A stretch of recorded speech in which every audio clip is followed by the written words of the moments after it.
Good evening, ladies and gentlemen. I'm going to call the meeting of the Richmond City Council on Monday, July 11th, 2022 to order. May I have a motion on the minutes? Moved and seconded. Any comments? All those in favor? Any opposed? That is carried. And Madam Clerk, any agenda additions or deletions? None, Your Worship. Okay, may I have a motion to resolve in a committee of the whole to hear delegations on items on the agenda? All those in favor, opposed, carried. Are there any parties here who wish to delegate on items which are on the agenda? They have to be on the agenda. All right, may I have a motion to rise and report? Second. All those in favor, opposed, carried.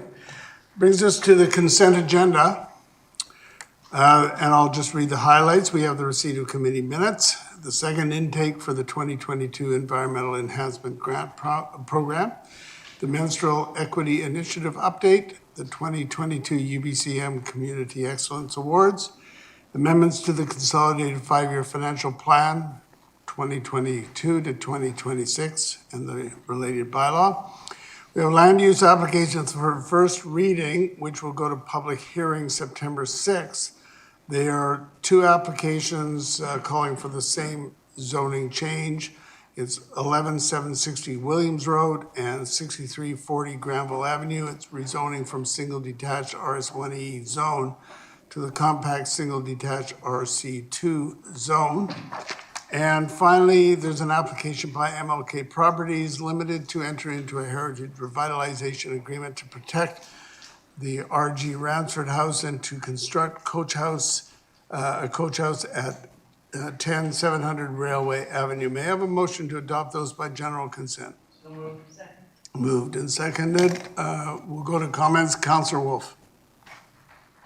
Thank you. I would actually like to remove one of the items from the consent agenda.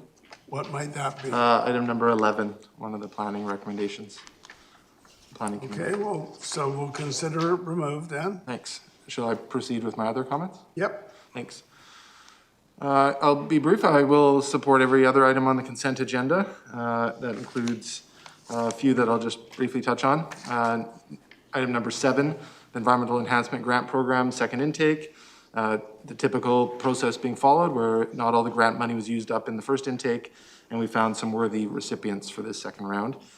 Including some individuals who can now apply to receive up to $500 grants. The other one I'd like to speak to is at number 13, which is the Heritage Revitalization Agreement for the protection of the Ransford House. I grew up, my great auntie Lackner had a old heritage house, very similar, just a little bit north of this area, so very familiar with that stretch of railway and appreciate some of the comments made at planning committee meeting in regards to perhaps putting some interpretive signage as well, because when we can preserve the heritage character outside of Steveston, I think that's going to be the norm. I think there's few and far between left, but I think this is a good step in that direction, and it's a very worthy application and has received quite positive comments from the public from what I've heard. So that's the only ones I'll speak to. Thank you. All right, Councilor McNulty. Yeah, thank you, Worship. I'll be supporting everything on there. I'd like just to mention 3 things. On the environmental enhancement, I'm very happy to see that we got $4,900 that we're giving. And to be quite frank with you, when I look at all the programs that have been suggested, I would suggest we double it and we give out to encourage people more in it, because if we're looking at climate change, we're looking at issues regarding the environment. I think we've got to start putting some more money in this area. The groups and individuals, if you look at what was given, and not the amount, I'm not criticizing staff, they did their job. It was done well. But everything from bees and pollination, which is desperately needed in the agricultural industry, to cleaning up a shoreline, etc. They're very diverse projects. And when there's money available, and I look at it rewarding people for doing good things out there that we otherwise couldn't do, I think we should be supporting it. So I'd like staff to take that under advisement. You did your job, but I also think in the same way we patronize the arts, we patronize health and science, and we patronize recreation. I think we need to look at this a little closer and add to it. So on it, in the same light, Your Worship, I'd be supporting the UBC Community Excellent Awards when I look at our efforts that we're doing in single-use plastics, and I'm hoping we look at it and staff can come forward with even more ideas in terms of us eliminating plastics, everything from bags to packaging to whatever. We do a great job at the workyard.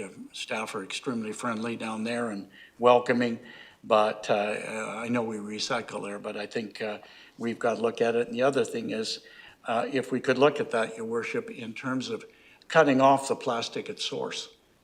There's no reason why we have to put, I'll use the term saran wrap around everything else, or wrapping around everything else. Maybe there are ways we can do it. There are biodegradable bags. There's actually biodegradable plastic, I understand, as well. When you warm it up, it degrades and it's environmentally beneficial and could be used in terms of composting, what have you. But I will be supporting those. I think we've done a great job in flood protection with us going around the island, and we do have our plan, and we asked staff to move it up, and they looked at that, and I'm happy about that. So those items, I'm very, very pleased to see us going forward. And I don't think we live just because we may get an award and a pat on the back. I think what we do, because these were not done just by us, they were done by the public. And I thank the public for all that they've done. And they're behind us in dealing with these things. These are public. And I will support the heritage aspect of the Ransford House and what we're doing, the heritage agreement. I think those and staff did a good job on Mr. Ransford and the Ransford family. They supported the fishing industry and looked after aspects of that, but they're well known for mink farming.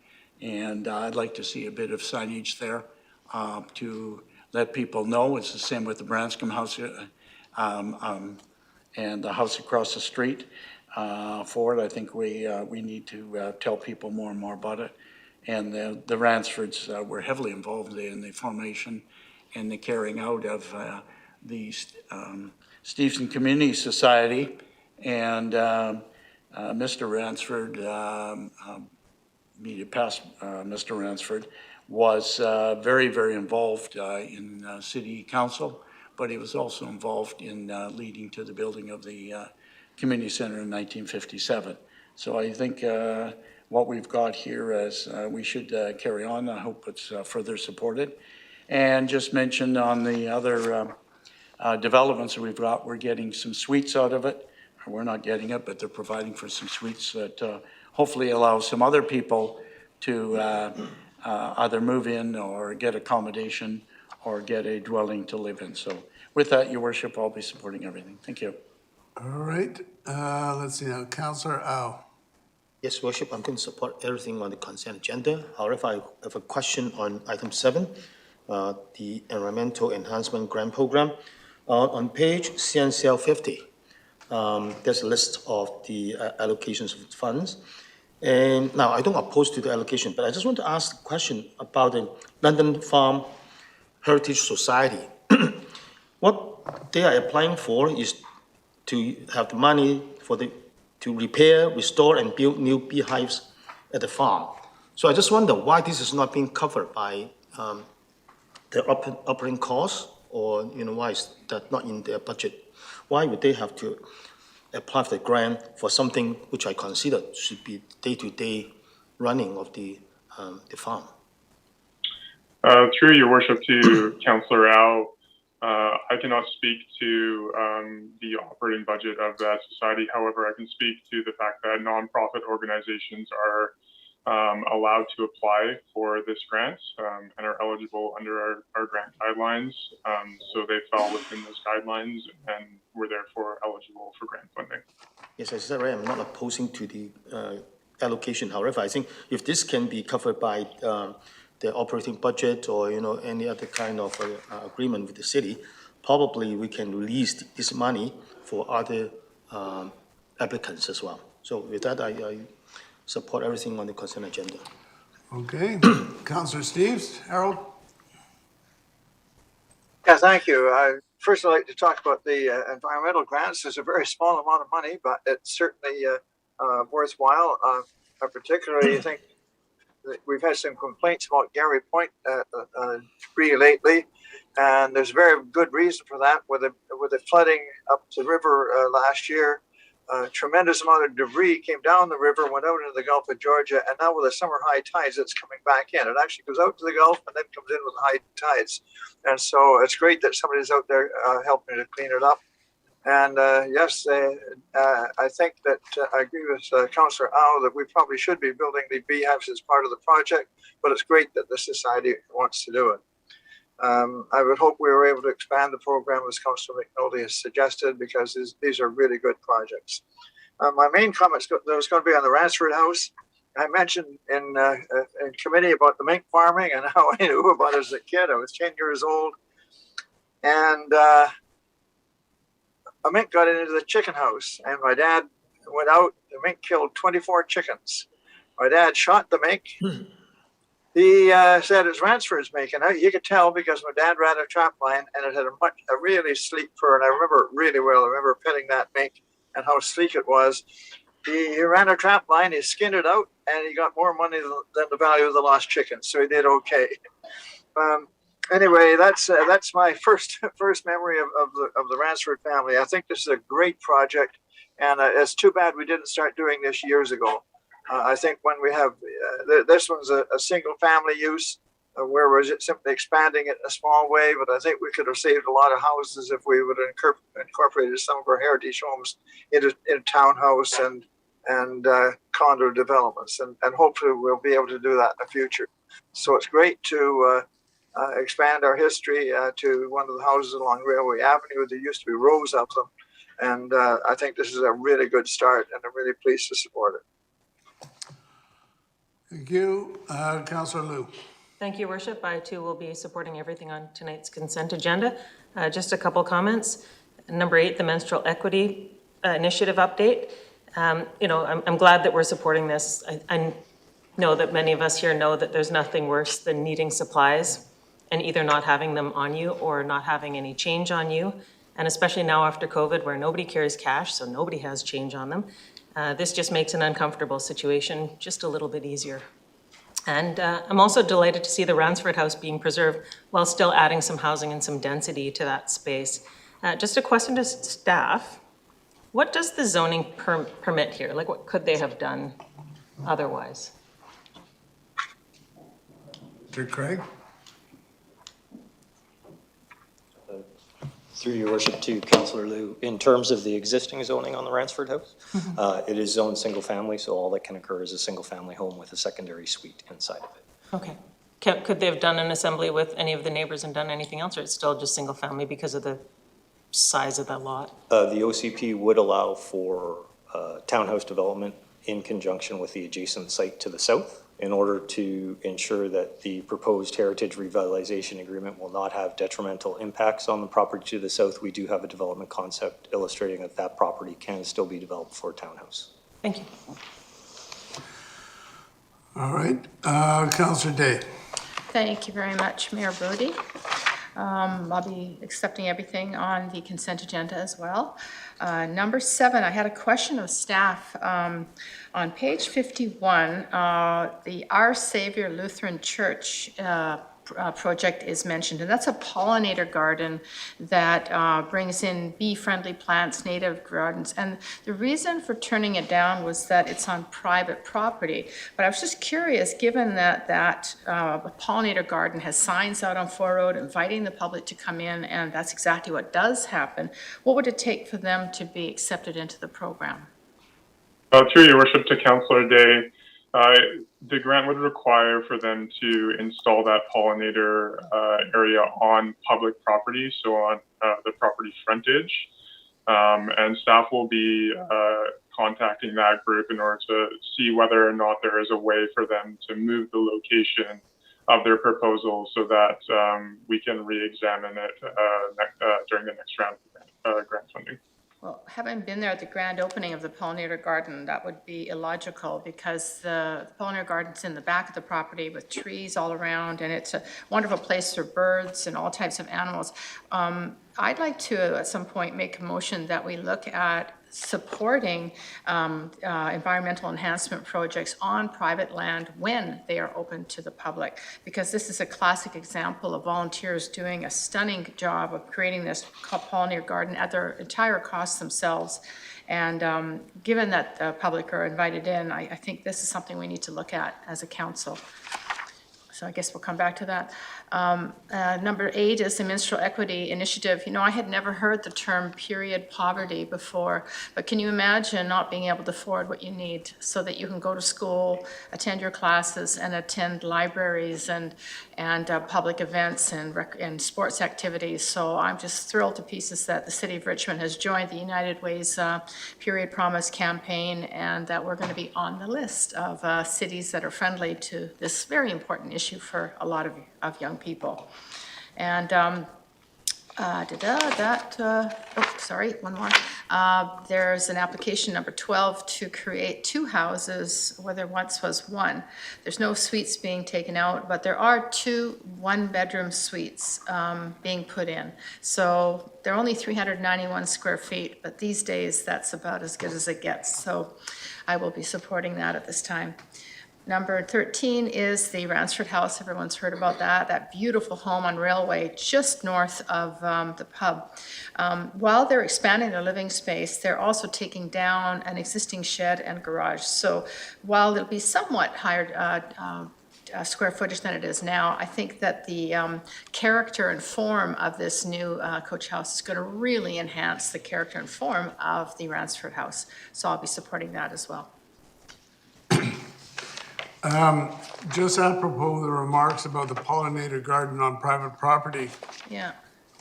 I wonder if, as a practical matter, could we add simply by consent a referral to staff to look at environmental initiatives that may be on private property and the parameters around them and when they might be acceptable? Is everybody okay with that? Okay, so we'll consider that going forward is part of the agenda and the motion. Thank you very much. All right, Councilor McPhail.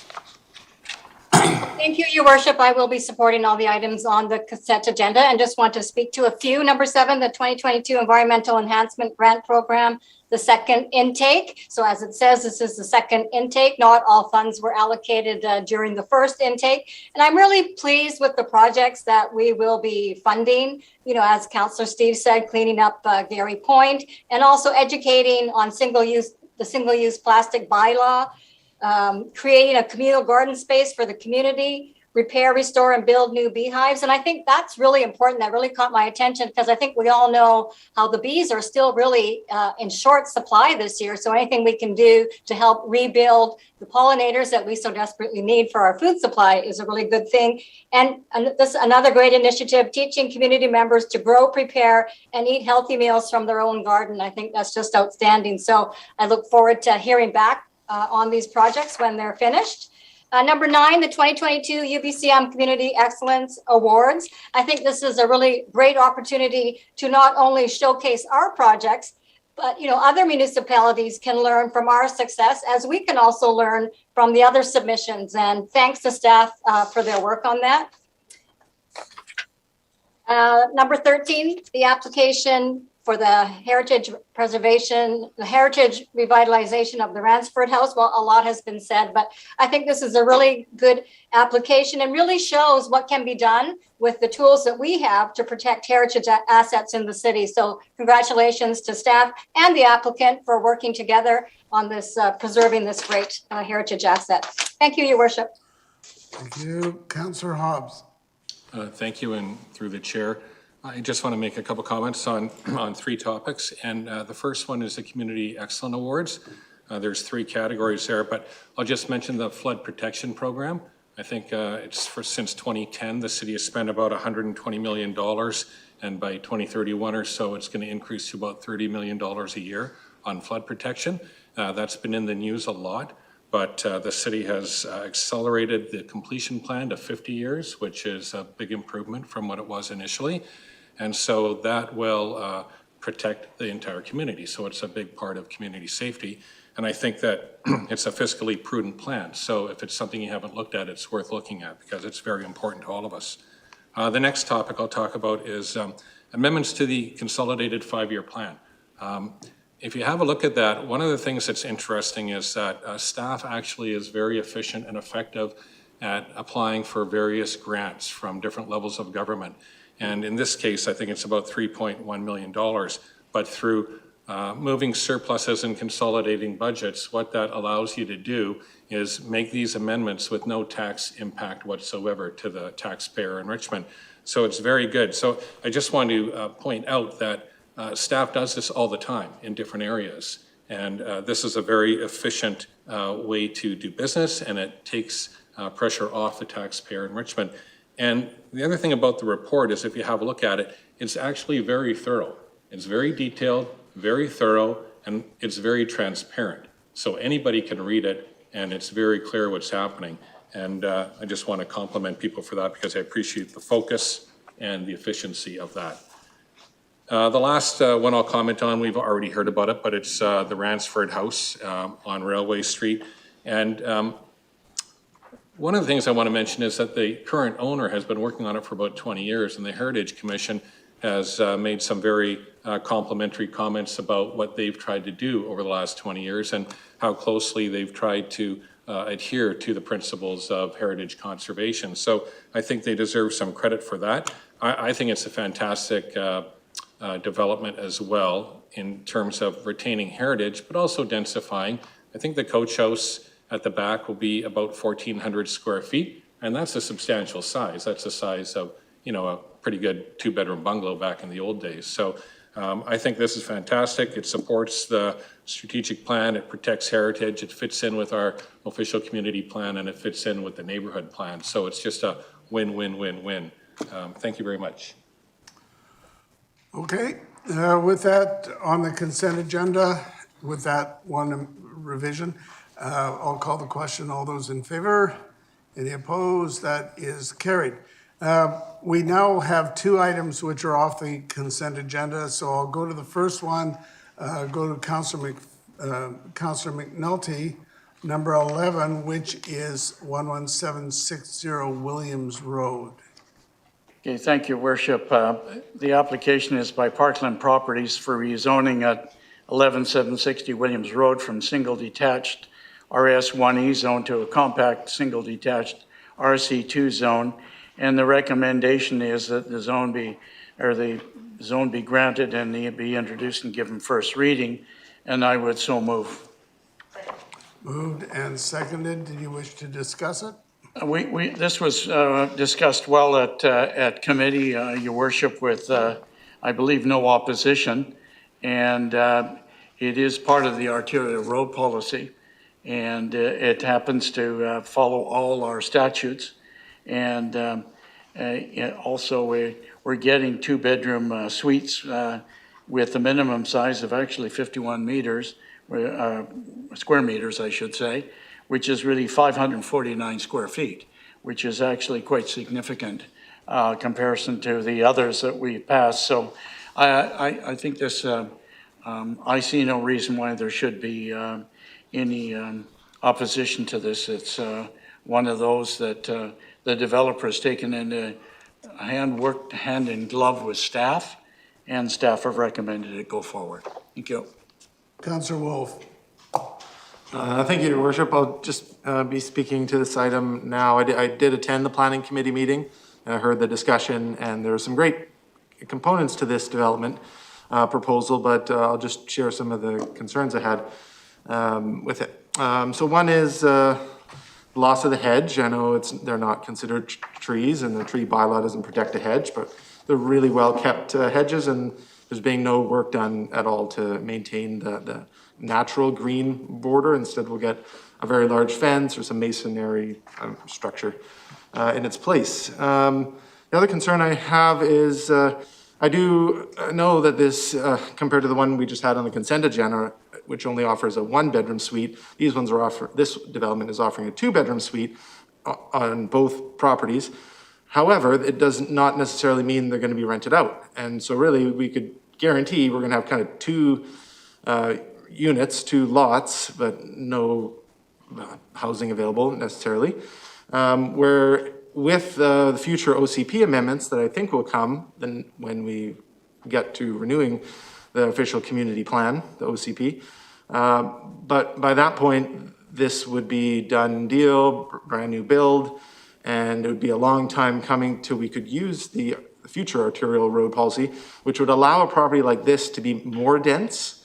I think the developer, if they were able to hold out, they could get 6 units out of this. And the way I see that coming is instead of having 2 separate driveways and 2 separate garages and these up to 6 vehicles parking on this property, both properties combined, you could have more suites. You could have all 6 of them facing the parking lot to the east, which is Trinity Pacific Church, where often a concern is where you allow higher than everything else, it's going to look down on all the properties that are a little bit shorter nearby.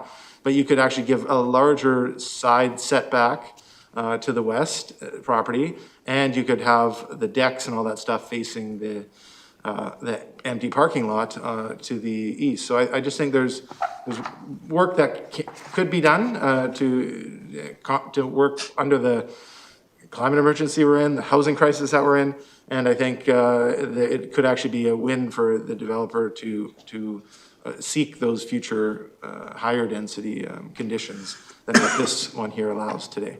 So that's why I'm opposing it today. Councillor Hobbs. Thank you, and through the chair, I'll be supporting the recommendation. And there's a couple reasons why. I mean, it is going to provide 2 houses and 2 suites. I don't know for sure whether things will be rented out or not. I can't tell. I would imagine somebody would, because it's a mortgage helper and economically in somebody's interest to rent out their suites. But there is an issue with housing in Canada. Canada, you may have heard, is last in the G7 in terms of houses per 1,000 people. We are 1.8 million houses short, homes short in Canada. And in the Lower Mainland, we had 100,000 people move to BC. The 2050 Metro Report talks about how much our population is going to grow. So what we have is a housing crisis, and the solution to it is not simple, but one of the things that Minister Eby has advocated and encouraged city councils across Metro Vancouver in particular, but BC to do, is to approve housing projects that come their way, that meet their bylaws, meet their requirements, meet their OCPs, meet their neighborhood plans. It's not to say that something won't change with the OCP in the future when it's redone. Things probably will change. That's probably a guarantee. Something will change. But in the meantime, people coming forward with legitimate developments like this one, converting 1 lot into 2 with 2 suites, has followed all of our rules, all of our zoning, all of our bylaws, and meets our community plan and the neighborhood plan and the arterial road policy. So that's why I'll support that, because I don't know what will happen down the road. But this meets everything we've asked, like many other development requests that come through council. So I'll be supporting it. Thank you very much.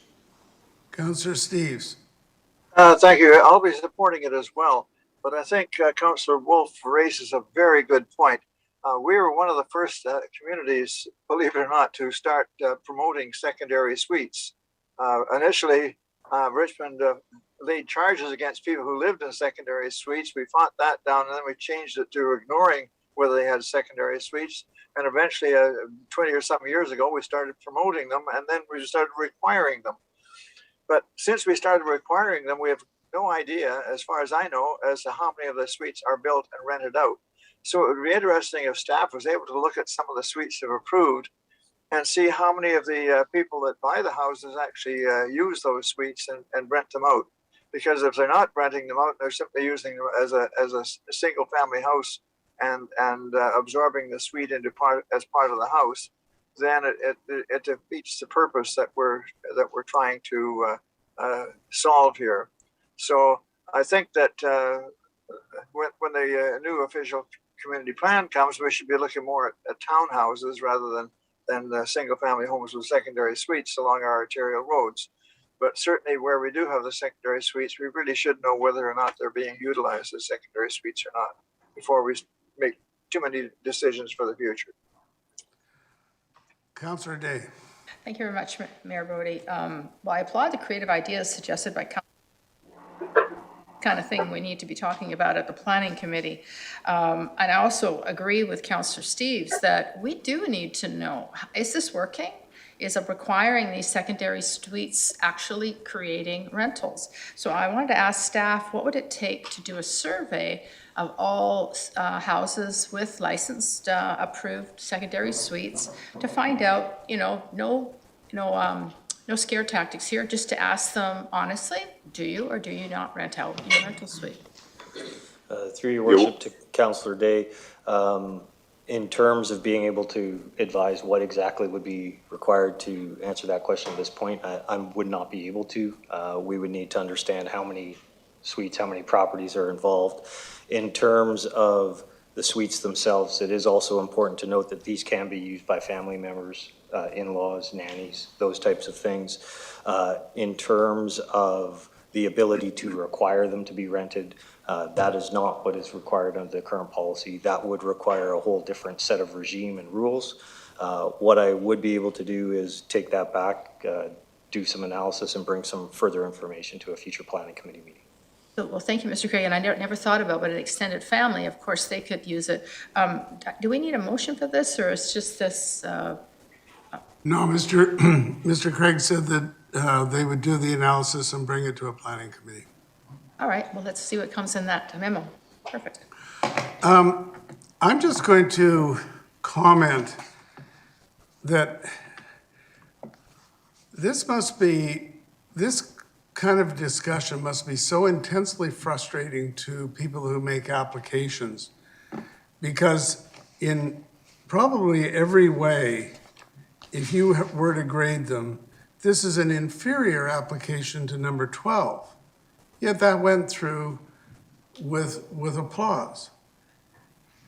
And so if you're going to approve number 12, the other application, I don't see how you can not approve this one. Especially when it fits right into the neighborhood.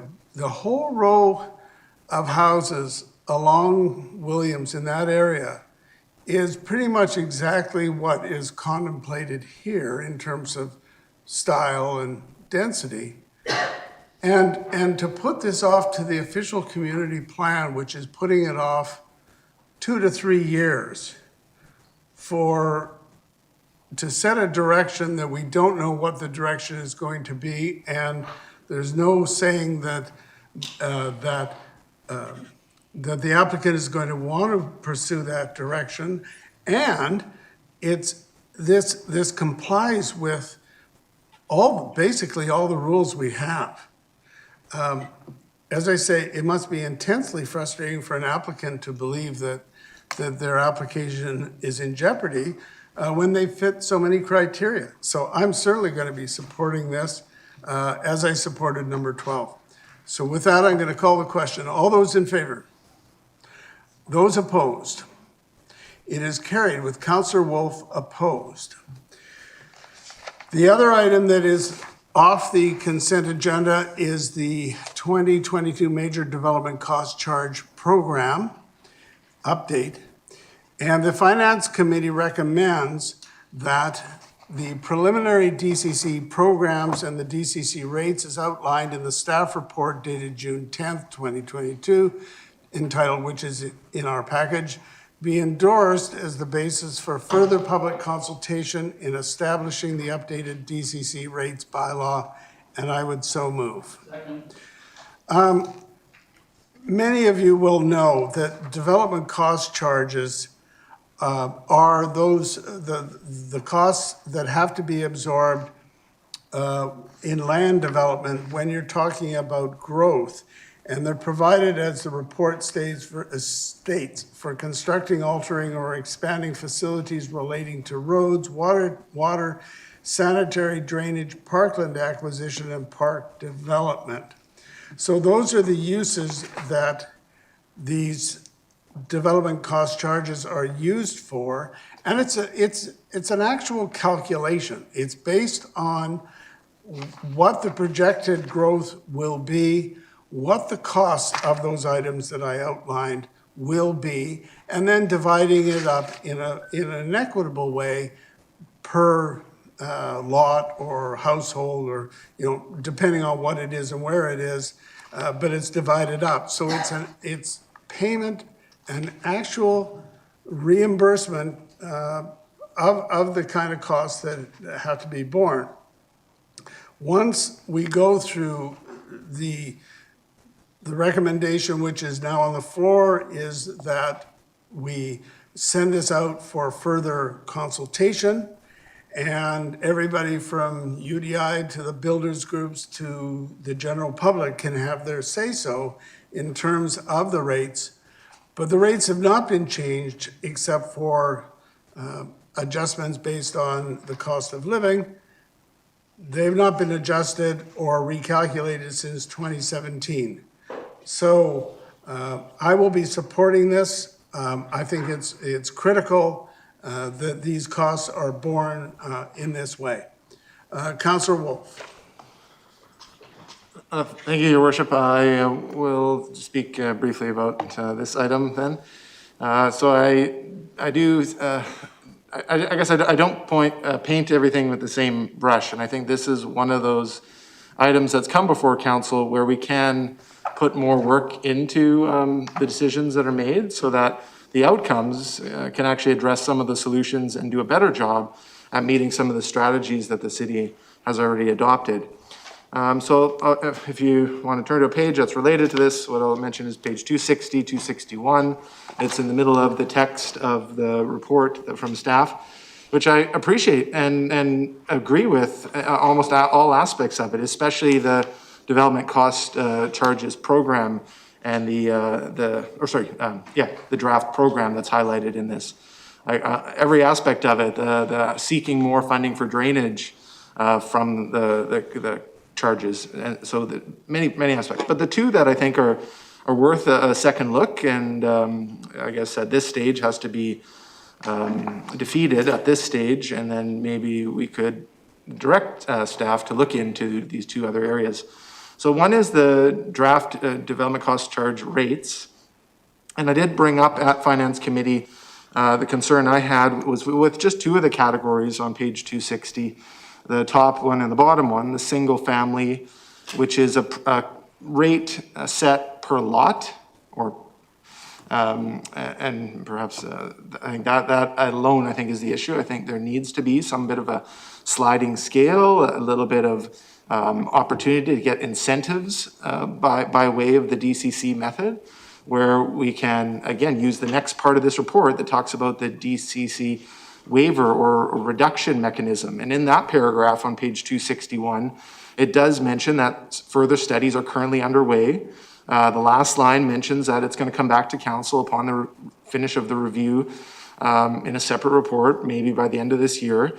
But I think we can infuse some of those techniques, those ideas, those strategies now. And if it takes delaying this for a time, I think we can get a better outcome by just setting these standard set rates. We get more of the same, more of the status quo, more of what those items that I was just talking about, we're going to just keep getting the same. And people will say, oh, well, you're delaying everything if you wait for the OCP, the official community plan, to be finished. Well, if we're going to wait that long, well, let's use some of the other methods we have to do things quicker. In school, we rate things with percentages or A, B, C, D letter grades. Here it's a pass or fail. You apply and it meets the thing, boom, pass. And I think using the rates is one way to do it, right? And also just to learn, for the public to know, this only applies to rezoning, not rebuilds. So those two development applications that were just discussed, because they involve rezoning and a new lot is being added to where there was just one lot, there's one new set of the development cost charges that will apply, not to both, just because one is holding its original cost that it paid way back when. And then, so I'll leave it at that, and I think there was a good discussion at finance, and again, I'm not opposed to everything here, but I think we can work harder to get to the solutions. Thanks. Councillor Hobbs. Thank you, and through the chair. It was a good discussion at committee, and I had some concerns about this as well, but I did support it at committee. And the question I have for staff is just on page 256 with the findings of facts and the assumptions that it's based on, and it's to do with the development and growth forecast. So what's the probability of those assumptions remaining as they are in the report? Because I imagine they're a few months old and the ground is shifting under us, I think, as we talk in terms of the market. So are those assumptions, are you confident in those assumptions and the forecasts that they'll hold true through the process? Through the chair to Councillor Hobbs, these assumptions that we have used so far are the best assumptions that we have up to date. During the consultation, perhaps from the development industry, we could be getting new information as the market kind of evolves, because there's a lot of uncertainty associated with the economy right now. And the other thing to add is there is going to be an OCP update coming pretty shortly. And we anticipate that once the OCP is updated, we likely will also do another round of DCC rates update to ensure that our DTC rate will coincide and align with the updated OCP. So to answer your question, the assumptions right now is the best that we could obtain so far. Sure. Well, thank you very much. And I mean, I did support it, and I will support it tonight as well, because of one major factor, and that is it is about going out for consultation, and it is about coming back. So that could prove very valuable in terms of what information you get back from various stakeholders. So thank you very much. Councillor McNulty. Yeah, thank you, Your Worship. It was good discussion at committee, but also I think I've got a couple of questions for staff. And council has to realize what DCCs really are and why we have them. And correct me if I'm wrong, we collect the money through you to staff from the developers for cost of services that are incurred for development. Is that not correct? Through the chair to Councillor Manotti, that is correct. Do we get 100% of the costs back, or does the city still have to put some monies in for various services? Through the chair to Councillor Manotti, the cost is depending on the benefiting factor. So there is a relatively complex calculation that that staff, based on the assumption, have to determine whether projects, how many % of the project is attributed to cost.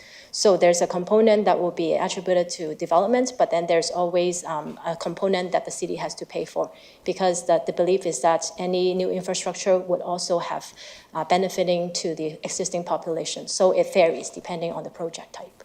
If we didn't collect DCCs, if you wish, Your Worship, for roads and water and sanitary with a new development because of growth, you need bigger pipes, you need bigger this, bigger that, you want parks, who would pay for it then?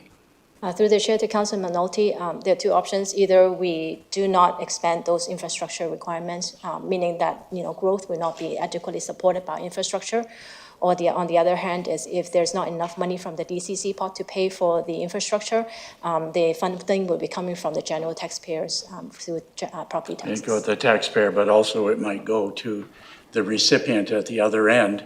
If it was a single-family home or a townhouse, it would go to the purchaser at the time too, correct? That's correct. Yeah, thank you.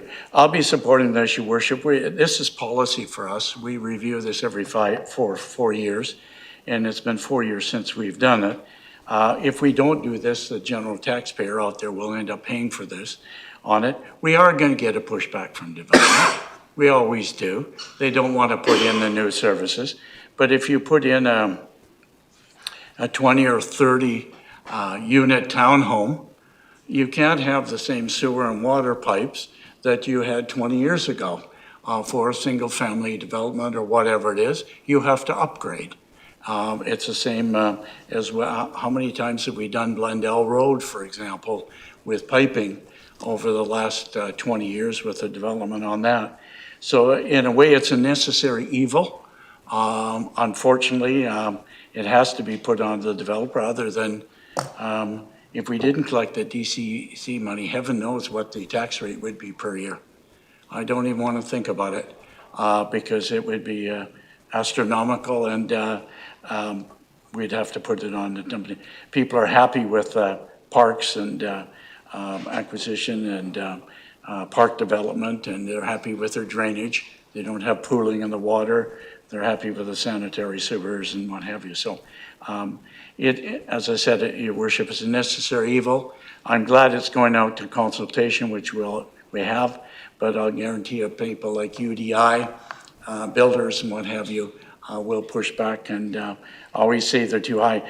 But if I may, one question to staff, we are going only with the cost of living, correct? Can you repeat the question again? We are only going to raise them with the cost of living over the last 4 years.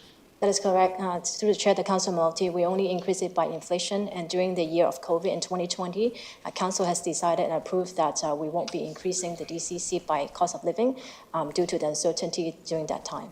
So we're already trailing behind.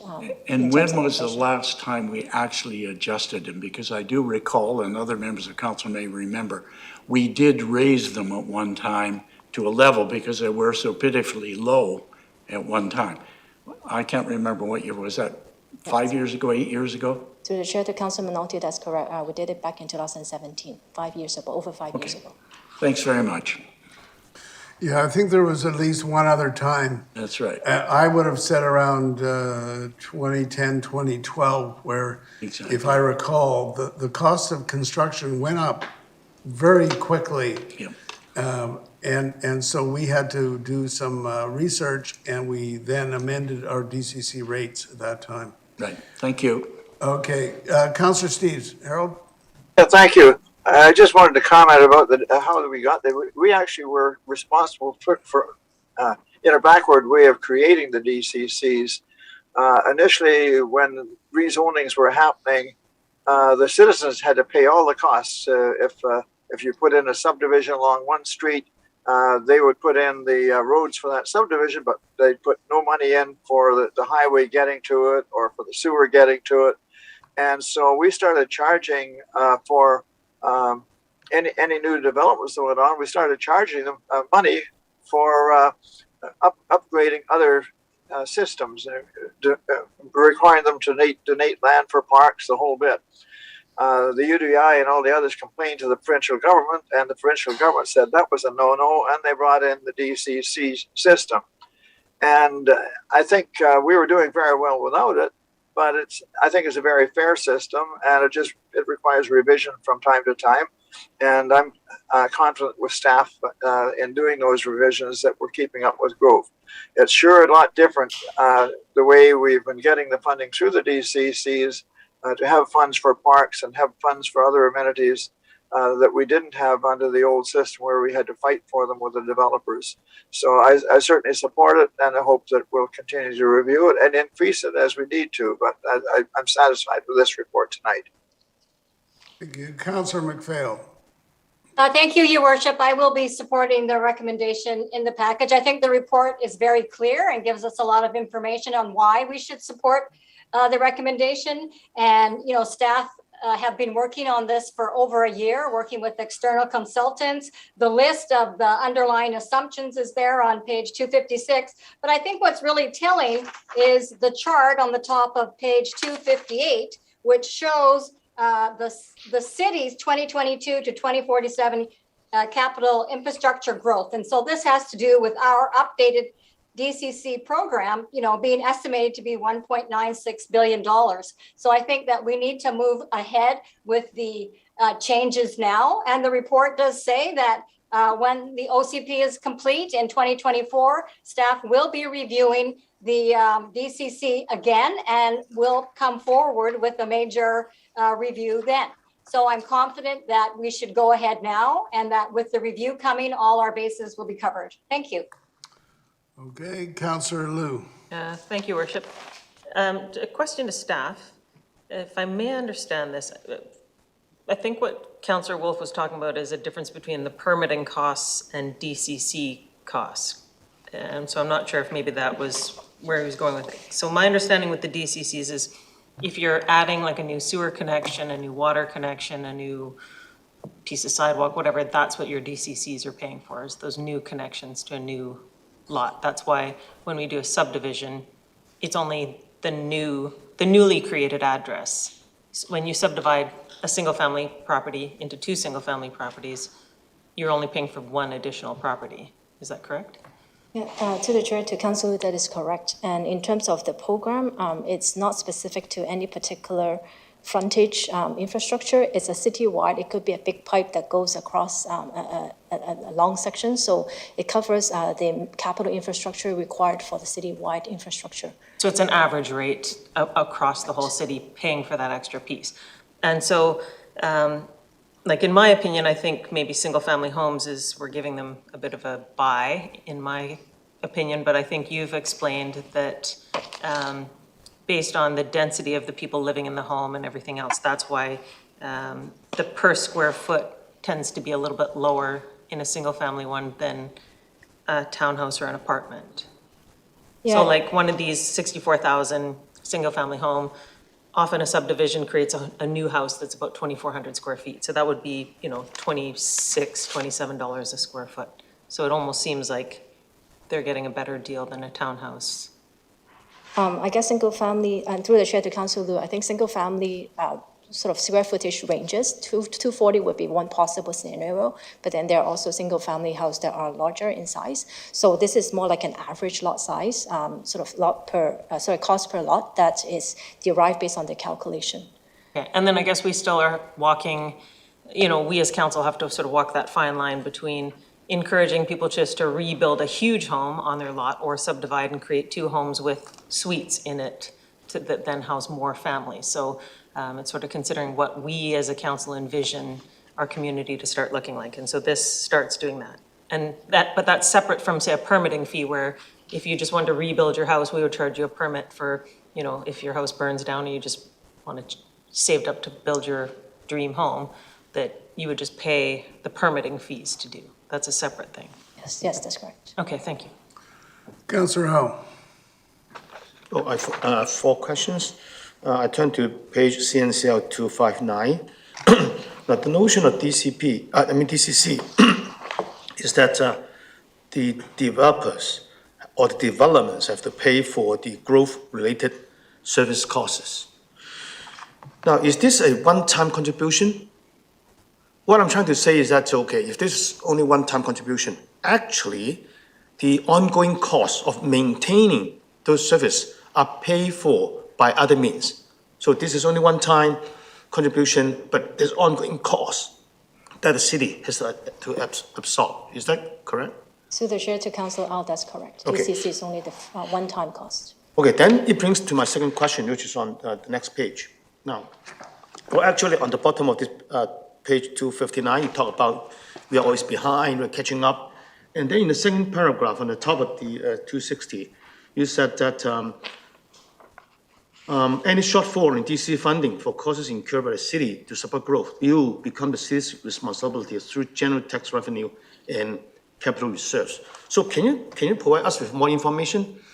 So actually, in our tax increase each year, what percentage or what proportion is actually used to keep up with the ongoing cost?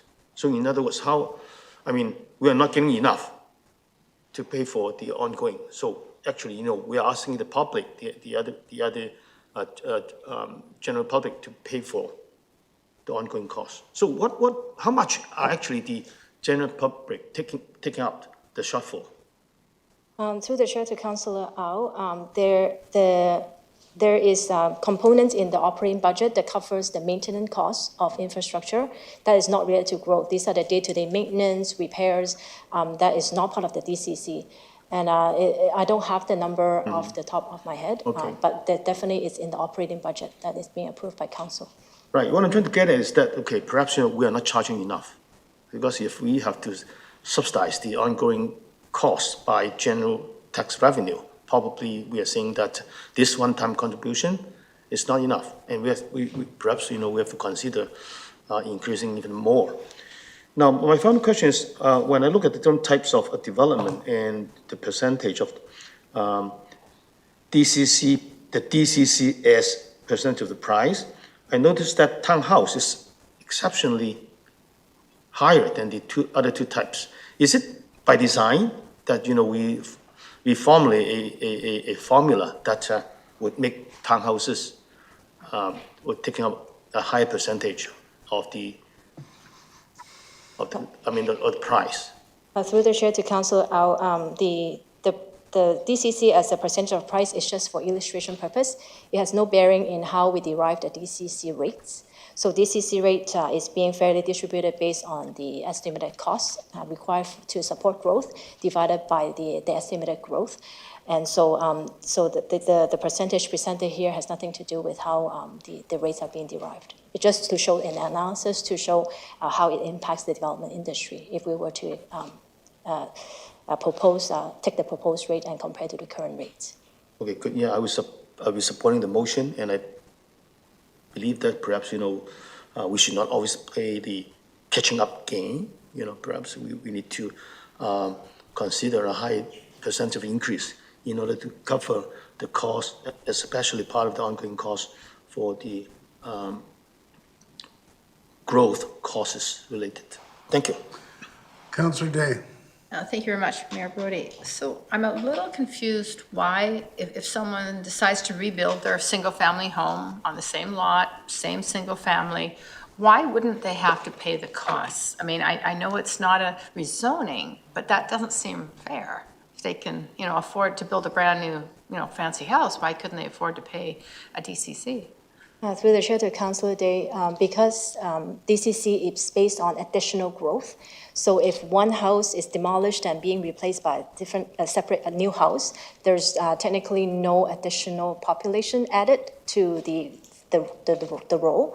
And this is per legislation that we could only add DCC or impose DCC if there is additional population or growth related as a result of the development. So I have to follow up on that. Is it the province that tell us that we can't do it? That is correct. So really, I mean, if you're tearing down a 1,500 square foot split level and building a 5,600 square foot fancy dancy house, it doesn't seem right that we can't charge a DCC because clearly it's got, 6 bedrooms and the other one maybe has 2 or 3. So is that something we need to lobby the province for, the ability to charge on a rebuild? I think that's up to us, not up to staff. No, but if we want to change it, staff can't change it, we can't change it, only the province can change the rule. Right, so we would have to advocate for that. I would like to make a motion that we do exactly that. Not at this point. We'll come back to you. And I'll just end off my remarks, or make my remarks. Just because you're rebuilding, I mean, we've got 2 of them on the agenda tonight. They don't fit, because they're new, they don't fit into the category necessarily of fancy house. And so, I think these adjectives that we're using can be very misleading. When you say you go from 2,000 to 6,000 square feet, I think that that's a huge size difference.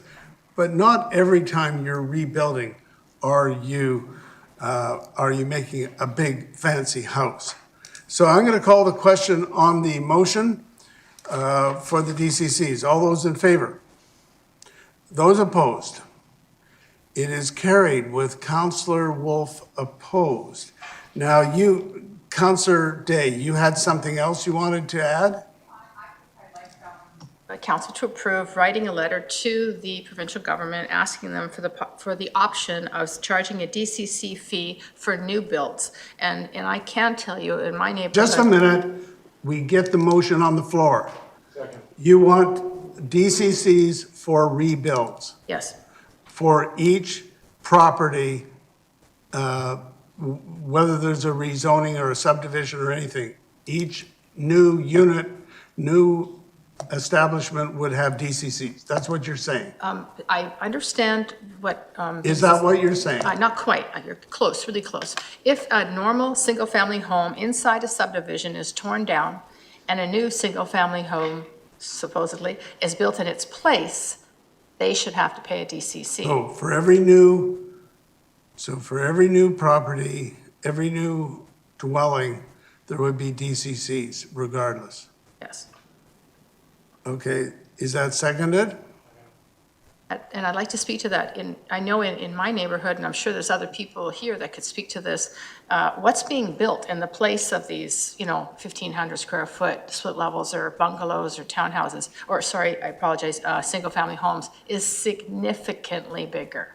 And it does have the ability to house far more people. So if the argument is that you don't pay a DCC on a new build, well, that's not really logical, because if the house is twice or three times the size, which, let's face it, it is, and I don't know if you've seen any of them, but they are fancy.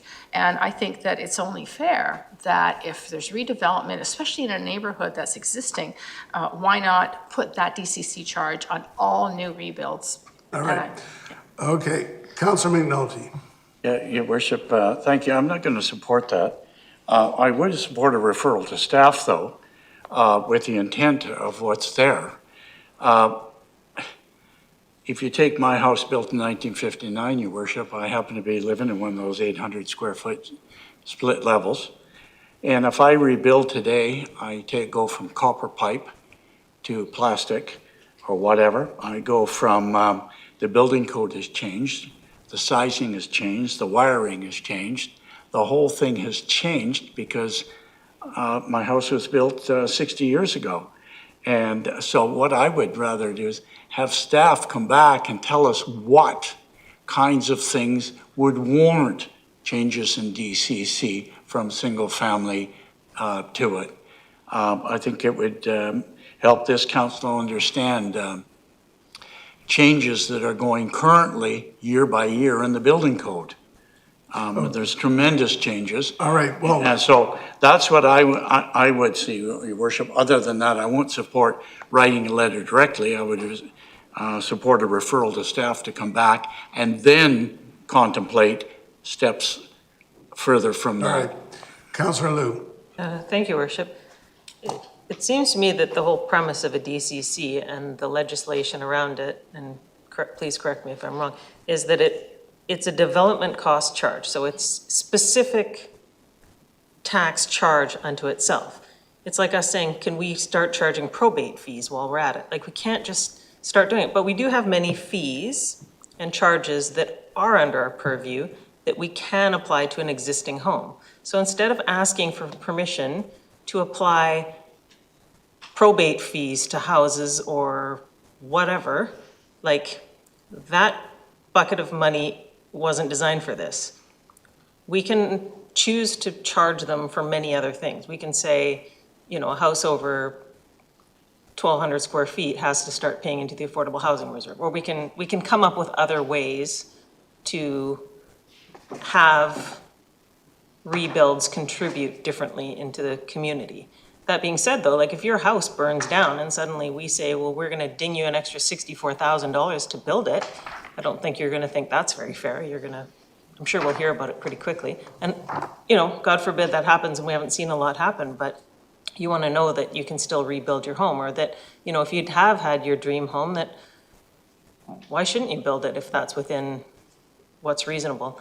But we do have other options that are available to us. So this particular option's not really the avenue to do it. There are other options, and if we wanted to do that, that should be a separate referral, yeah?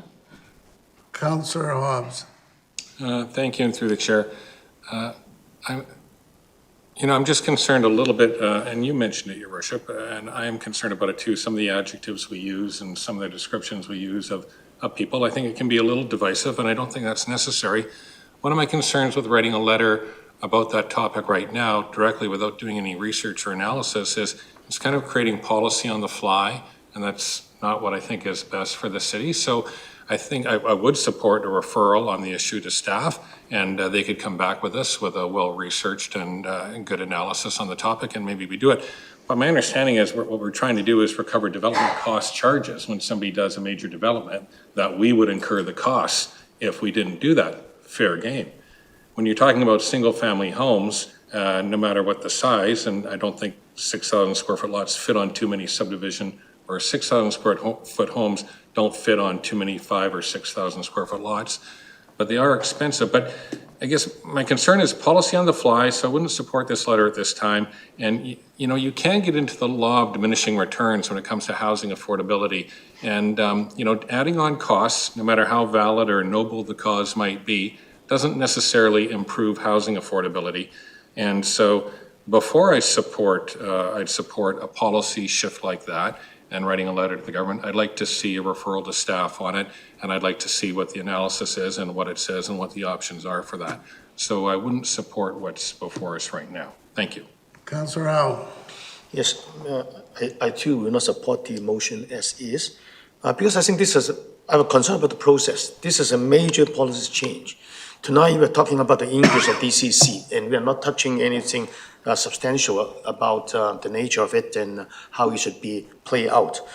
And to me, I think if we just come to the conclusion that, okay, we should change the definition or the nature of the DCC, I think we are jumping to a conclusion without enough research and information. So I would support that, okay, if we think this is worth considering, we should have a process, which is let staff get the information, do the analysis, and come back to us. So I would support a referral, but not the motion as is. Councillor Steves. Yes, I would also support a referral. It's changing the whole concept of DCCs if we start taxing rebuilds. And if you look at my neighborhood, I've got half a dozen mansions surrounding me, and I'd say there's probably left half the population now as there was in the small houses that were there before. Not one of them has families. I shouldn't say that. One of them has one child. The rest of them are older adults that have made their money and have a big house, and there's no kids, no family, no nothing. So it's the exact opposite of what's being suggested. That the big houses might be full of more people. Certainly they aren't in my neighborhood, and I'm not sure how it is for the rest of Richmond.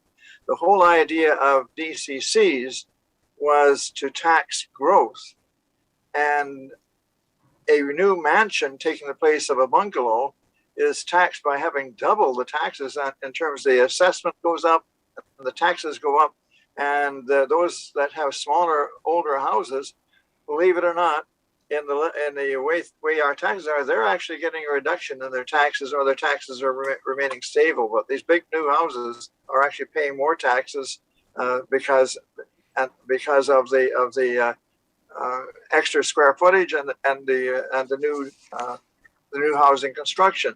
So I think that's how they're being taxed, not for growth, but for the increase in the assessment value of their properties. And I think that's the way it should be. But I've got no problems with referring it back to have staff look at it, but I suspect that's what they'll come up with. Councillor Wolf. Thank you, Worship. And this is on Councillor Day's motion still we're talking about. Yes, Not the writing referral. a letter. Yeah. It seems like, lots of talk on referral, but I think the motion to write a letter is something I would definitely be in support of. Clearly, this is something outside of our jurisdiction that we could ask for a change. Doesn't mean we have to do it. It'd be nice to have some options to allow our staff to then take the time to present options that could be chosen by council. But I think it seems like the process needs to start to the provincial government, so that's where we should be going with the letter and the action. I think there has been lots of research done. I think by living in Richmond for 40 years and seeing the houses change and being in some houses that instead of putting up drywall, they're putting up marble, talking to people who can't find a builder who will build the house size they want, they'll only build the max size. So I think clearly if we use the tool of the DCC in the future, and we're locked right now from being able to utilize it to its entirety, but I think being able to basically waive the development cost charge for someone who's rebuilding to the same size, who maybe has a fire, or maybe the house is being condemned because some rotted wood structures and it's just going to be too much to gut it. They'll rebuild it the same size. Or there's many seniors who live in Richmond and all of the amenities that they need in the house is on the top floor and they can't go up and down the stairs as easily anymore. So allowing houses to be built where they can actually be utilized by Richmond residents instead of having to leave the community, I think is an obvious no-brainer to support the motion on the floor. Thanks. Councillor McPhail. Thank you, Your Worship. I won't be supporting the recommendation. I think it's really clouding the issue by using these adjectives of large houses or houses not fit for Richmond residents. I mean, when you think of what the DCCs are for, it says services incurred as a direct result of new development. I don't think as a rebuild as a new development. If you look at the two rezonings that we had tonight where one lot became two lots. I mean, that makes sense. You have one new home now that's going to need a new water hookup. It's going to need a new sanitary sewer connection. I mean, that makes sense that you have to charge for that. I think, and I also agree with the statement, we shouldn't be making policy decisions on the fly. I'm not going to support writing a letter when I don't know the policy implications or have information that I can readily make a decision on. So I won't be supporting, Your Worship. Okay, so I'm going to call the question then. I'm sorry? Some really great comments that were made by the councillors. And I just wanted to say that, you know, when we wanted bigger basin suites, we wrote a letter to the province. We have been a leader all through everything that we've done in Richmond. The province has followed our lead. And I'm not saying that we should write a letter saying they must let us charge DCs on single family rebuilds, but ask about what would be the options, because the information that the staff would get back from the province could be very helpful. And I absolutely support a referral to look into this, because I can't tell you, on my house, 3 houses have burned down. Every single one was bought by a builder. Not one was rebuilt by the owner. And I think that staff could use some intel from the province. It's just a letter. It may be just a letter, but we should know what we're talking about before we write the letter. And that's why I'll support a referral, and I'm certainly not going to be supporting this motion that's on the floor. So I'm going to call the question on the motion. All those in favor? All those opposed? Okay, so it is opposed, so it's defeated. It's opposed by everybody other than Councillors Day and Wolf. It sounds like we want to have a motion to refer to staff to investigate the viability of development cost charges on dwellings being rebuilt. Is that what we want? Moved and seconded. Further discussion? All those in favor? Any opposed? That's carried. Okay, that brings us to bylaws, Madam Clerk. Your Worship, it's public announcements at this point. Sorry? What did you say? It is public announcements at this point on the agenda. Oh, yes, I'm ahead of myself. Okay, so we have from the Planning and Development Division, there are no DP panel items to be forwarded to the July 13th DP panel meeting. So that meeting has been canceled for anyone who is following that. Then we have the Capstan Station impact. The reduced hours on the Canada line go from July 10th to the 14th due to the Capstan Station construction. Temporary closure affects customers traveling between Bridgeport and Richmond Brighouse Station. A bus bridge is going to operate from 10:30 p.m. to 1:30 a.m. to maintain the service, and details are available on the TransLink website. Then we have Pride Week, which is going to be celebrated once again July 24th to the 30th. Pride Week is a celebration of our vibrant LGBTQ2S plus community, and the community of Richmond remains committed to advancing diversity, equity, and inclusion. A number of events are already in place to mark Pride Week in Richmond, including a film series and workshops at Richmond Libraries, activities at the Richmond Culture Center, and a return of other events at the community centers. So if you want a list of the current and future Pride Week events, you go to the city website /Pride Week. Then the animal shelter is going to have an open house. The city and the BCSPCA are pleased to announce a new animal shelter on number 5 Road is now open. We invite everyone to come and take a look during a community open house on Saturday, July 23rd between noon and 4 p.m. The new animal shelter is a purpose-built facility to accommodate rescued and abandoned animals, and it has unique features such as an automatic cleaning system, heated floors, and cat patios. Food trucks, activities, and vendors will be part of the family-oriented day, as will a donation booth for pet-related items and a visit by the RCMP police dog. Visitors will also be welcome to tour the facilities, so if you want to get more information, look at the city website and the social media channels. Then we're already talking about fall registration. The registration for popular fall programs begin Tuesday, July 19th. Aquatic and swimming programs are at 8 p.m., followed by all recreational parks, arts, culture, and heritage programs at 9 p.m. So phone registration opens on July 20th at 8:30 a.m. So phone 604-276-4300. That's 604-276-4300, and go to the city website for all the details. And finally, we have Truth and Reconciliation Day. Council has confirmed that Friday, September 30th will again be recognized as Truth and Reconciliation Day in the city of Richmond.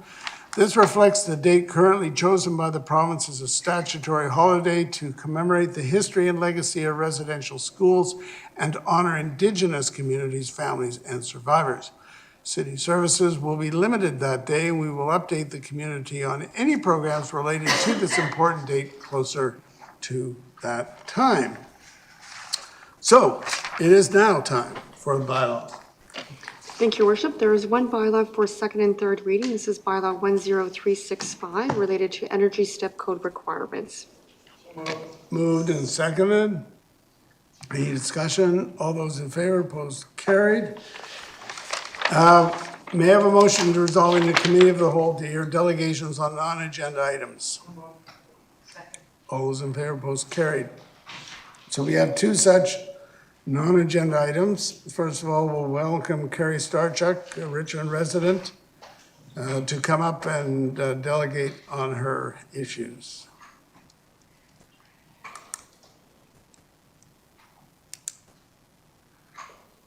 So if you could please come and have a seat at this far seat and introduce yourself, and you're given 5 minutes.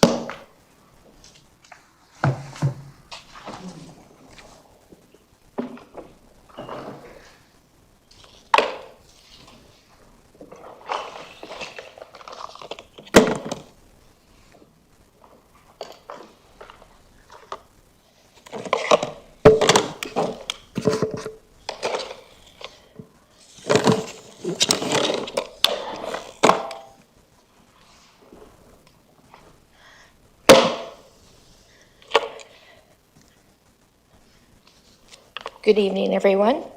I'm here today to speak about the Good Neighbor program and preserving the single-family homes. I have prepared a PowerPoint presentation, but given only 5 minutes to speak tonight, I will quickly show it, but I do not have time to go through each and every slide. I haven't just decided this week to show up to council to tell you what has been happening in the neighborhood where I live. I have been in contact with bylaw, the police, some of you on council, and city staff, and have showed media from all over the world on Richmond for over the past 12 years. James Cooper said to me last year that there are good developers and there are bad developers.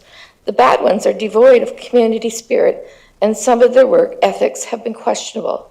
I'm here today to ask the city to work with the construction industry and the developers to improve the work ethics while working on an infill house and make amendments to the Good Neighbor program. I'm not against building a new house. I was lucky enough to grow up in the Kilgore subdivision when middle-income families could afford homes, not like today where only the rich can afford to buy real estate here. All the houses my husband and I have lived in have been torn down and rebuilt. The only house that is standing is the one we are living in, and we probably will be the last family to ever live in the house, even though it's in good condition. What I'm against is the construction construction chaos, the noise, the poor manners, the bad weather, and the bad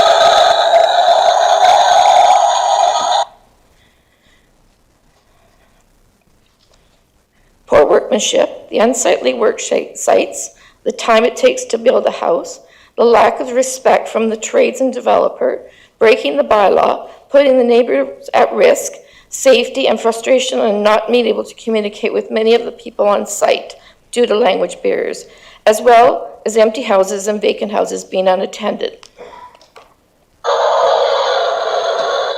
I have also admired the construction industry. They are hardworking, but something has happened, and the standards have been lowered over the years. I believe there are now many unqualified people working in the industry. I have shared some issues that have occurred while building the new houses in my area in the presentation, and there are issues that I will be not making public. I could share in private the conversation, but it's not the time or place to talk about those incidents. It was suggested to my friend and I to take the money and run by the mayor when Richmond's homes were hitting $1 million, but it's not that easy. Many of us have family obligations and would like to remain in Richmond. I often hear people say to me that they would like to move, but they don't know where to move to.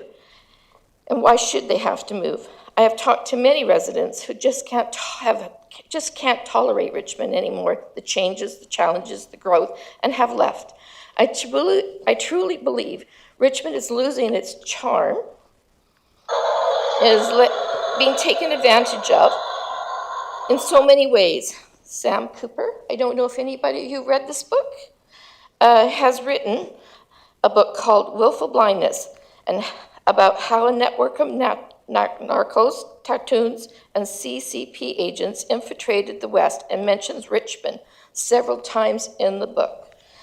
As many of you know, my friend and I spent several days doing research at the Richmond archives on our complex challenges. According to the records, they've been going on since 1996. The long-term Richmond resident complaining about the changes in their neighborhood and the deterioration of quality of life, as in monster homes and clearing cut of the urban forest. It's long overdue, Council, to listen to the public and don't sweep Richmond's complex challenges under the rug no longer. It's not going to be easy, but let's be honest. If we want to leave a place for generations to come, then it's necessary we do so now than later. Thank you. All right, the next speaker we have is Deidre Whalen. Oh, we have a question from Councillor Wolf. Thank you for coming forward and speaking. My question relates to what we received in our package, your earlier email to us. And one of the lines was you were asking for more improvements to the good neighbor policy and infills. The presentation went a little bit quick there. Is there a way you could summarize what actual improvements or change you'd like to see addressed in that? So I missed the last part. So my proposal is to keep the property tidy at all times while waiting for permits, etc., before and during demolishing and beginning new construction. Educate the industry. Trade should be mindful of nearby residents when on site and parking and not causing obstruction of driveways. Gates should be closed at the end of the day. A start time and an end time for construction of single-family homes, proposing for 1 year. Outside, when I first came here, the city said that your project here was going to be completed by early 2023. I don't think it's unreasonable to ask the builders to have a time frame of when they intend to complete. The house next door to me has been under construction for 16 months. And the prepping of the lot, there's 3 houses that are going to come up in my cul-de-sac, and they are going to, they've been prepping the lot for almost 2.5 months. All right, we'll go to Councillor Day. Just a minute, I'm finished. No, we're going to Councillor Day. So that's. I was finishing answering Michael Wolf's thing. I got more stuff. Very quickly, then we go to Councillor Day. Okay, should these situations occur, consideration should be taken when taking down neighbor's fence, privacy, and dogs. Immediate action must be taken from the builder and developer when leaving unsafe holes between houses big enough to cause injury if fallen into. Sites should be left safe and not leaving neighbors uncomfortable and unsafe, and cover up the sanitary sewer after cutting off services. All right, if you want to leave that with the clerk, It's in my presentation. okay? Oh, yes, so it is. Councillor Day. Hi, yeah, well, thank you very much, Ms. Starchuk, for coming forward. As I recall, it was you that came up with the idea of having a notice and for construction sites. And so when I saw the picture of all the numbers crossed out and the names crossed out, I thought that's got to be frustrating because that was a brilliant idea. So do you know of any other cities that have a similar Good Neighbor program as to the one that you just read for us? Well, there's all kinds of, there's Vancouver. I think I sent you something for Langford. They're having a tremendous amount of growth there. They're having to look at a noise bylaw. They've never had one. North Vancouver, Delta's had them. But you know what? We don't have to follow any of those ones. What's happening in Richmond is unprecedented. Yeah. Especially, we're not building new subdivisions, they're infills. There's people living within an established, like, community, neighborhoods. Well, I think that everything on that list is absolutely reasonable. There shouldn't be holes that people could fall into. So I'd like to move that we refer this to staff. We're not finished yet. Councillor McPhail. Thank you, Your Worship, and through you to the delegation. Well, thank you very much for your presentation. And I'm sorry you've had to go through this. I know that we have heard from other residents in other neighborhoods of similar situations. So I agree that there is some kind of an issue, and I would support a referral to staff because we do have the good neighbor policy, and it does come up every now and then that, yes, we do have this good neighbor policy and that we rely on the public to report things that they see so that the bylaw department can go follow up. So do you feel that you've had good response from the bylaw department? It's just that our bylaw regulations are not strong enough? I think too many people are breaking the bylaw. If you look at the presentation I had, they taped it over the hours. They don't want to abide by the rules.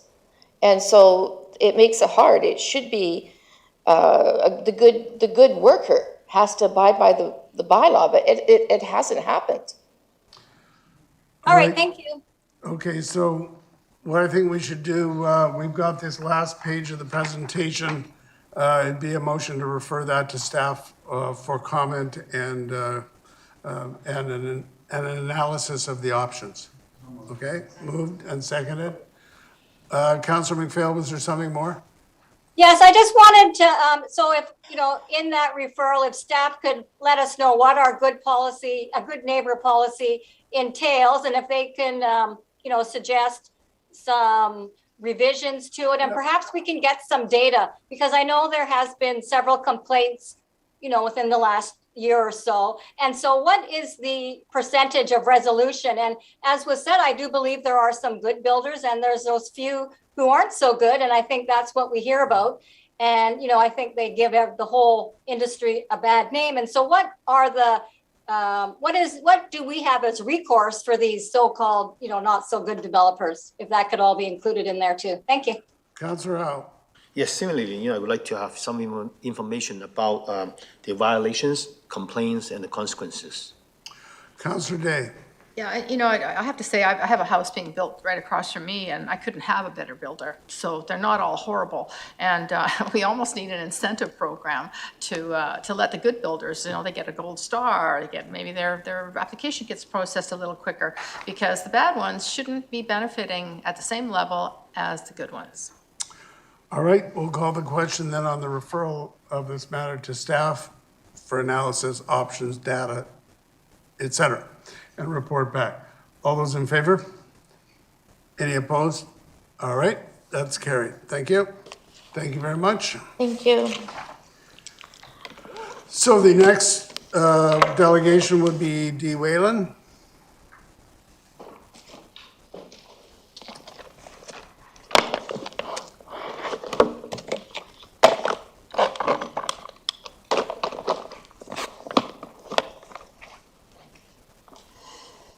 Thank you.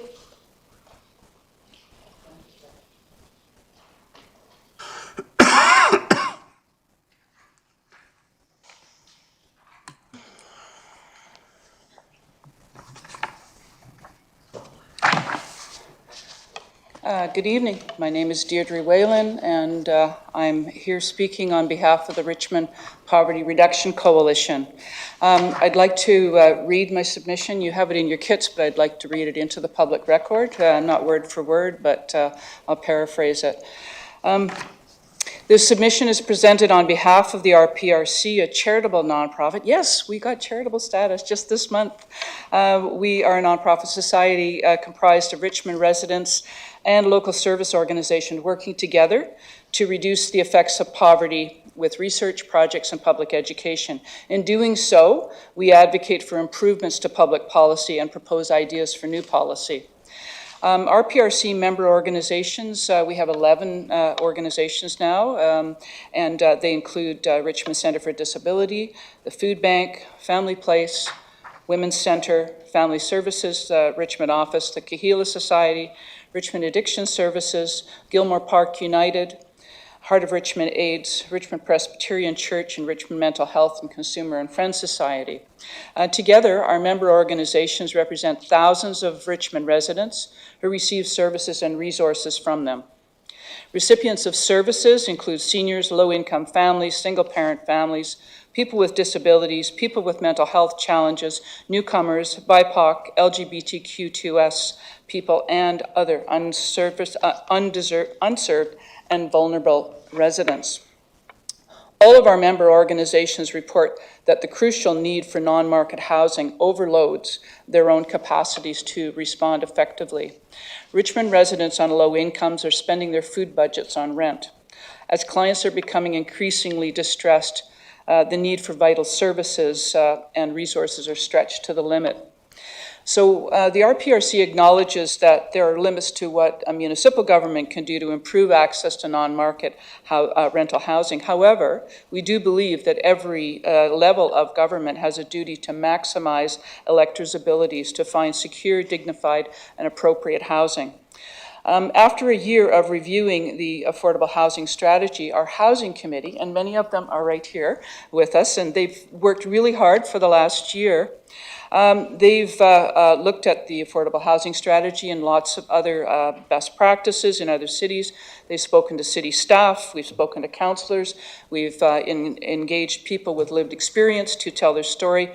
We've identified realistic strategies, we think, and actions that are within the city's scope to solve.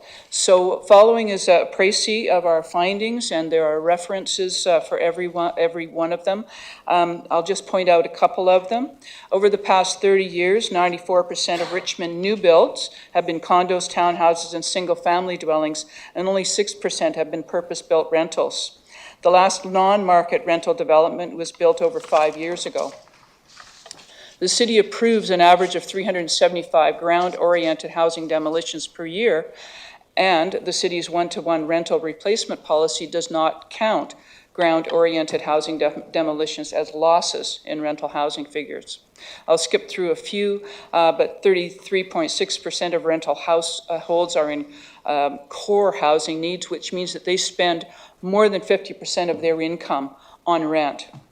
And finally, the city has little accountability for the Lemur program, which is the foundation of the affordable housing strategy. And the Lemur suites are not easy for renters to understand the process and how to access these suites. So therefore, considering the foregoing and the year of work that the Housing Committee has put into this, and the coalition in full support of this proposition, we are urging City Council to undertake the following 3 initiatives to increase non-market housing supply, rental supply, and to provide yearly progress reports for each initiative to the public, because this is public work that's being done, and we deserve to know what's going on. To number 1, actively pursue and secure federal, provincial, and any other accepted sources of funding to develop non-market housing and shelters using city-owned land. To order a full Lemur review, which is the low-end market rental, and to develop a Lemur housing registry and a wait list for Lemur units. And thirdly, to reduce the number of Richmond residents on the BC housing waiting list by 50% in 5 years by using rental tenure zoning, innovative partnerships, and to build sufficient housing for Richmond residents who are on the wait list. So thank you for your attention to this matter. I'll take questions, and I'm hoping for a positive result here. Okay. Thank you. We do have some hands that are up. I think the way to do this for council to consider is another referral to staff to take a look at this and, analyze it and give us options and bring it back. Councillor Steves, Harold? Thanks, Your Worship. Actually, I was going to move referral, and I'd like to make one addition to it, but I'll ask a question first. I was going to refer item 1 at the next planning committee meeting. I raised it at the last planning committee meeting and suggested that we have a problem in terms of city-owned land.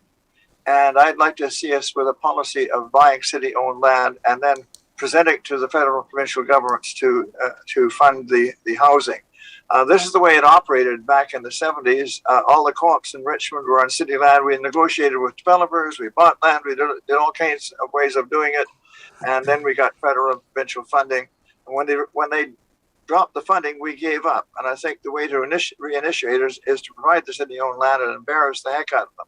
So the question I've got to Deirdre is, where were you anticipating we would get the city-owned land that you suggest in item 1? Well, I've seen your map, and you do own a fair bit of land already. And also, Councillor McNulty, I think last month, had sent a referral to staff to start to look into the possibilities of buying land that the city would then own.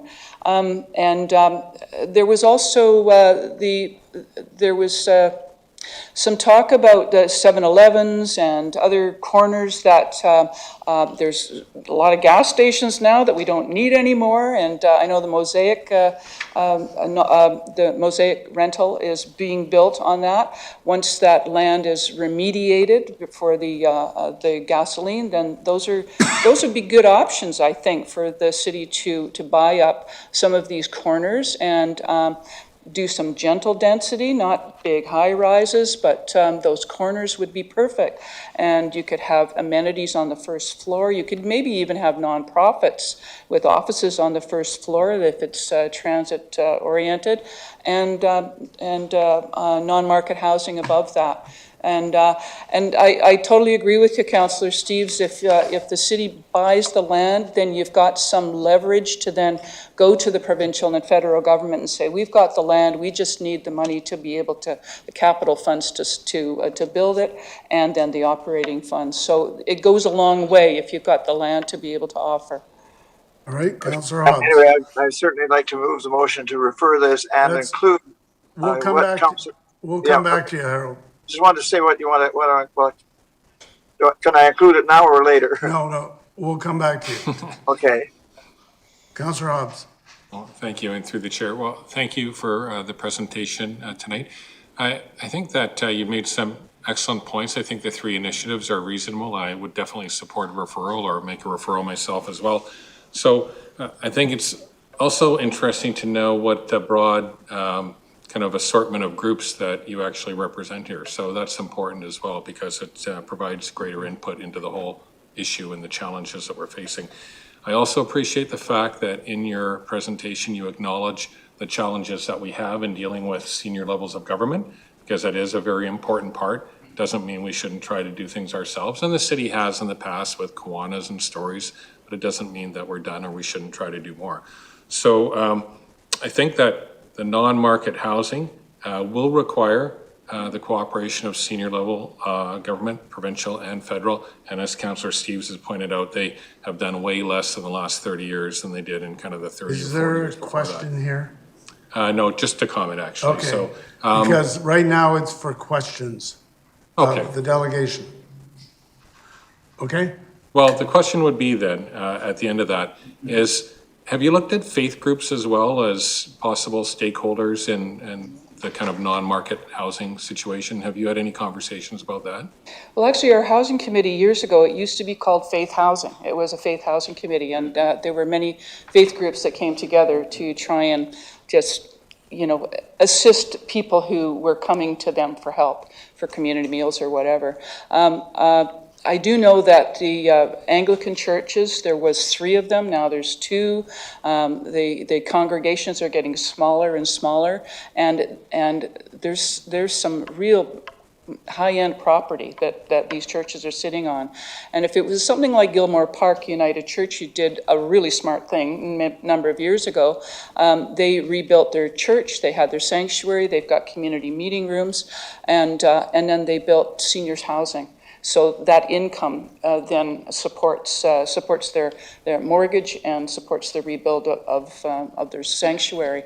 So I think there's a lot of possibilities there, and I would like to see the city do more work in engaging the faith community, because I think they do such phenomenal work here for nothing that and they provide their facilities for scout groups and AA and all of that, that the city should really make an effort to go and to speak to the faith communities and see if there's a way that they could upgrade their facility, their sanctuary, and also build housing.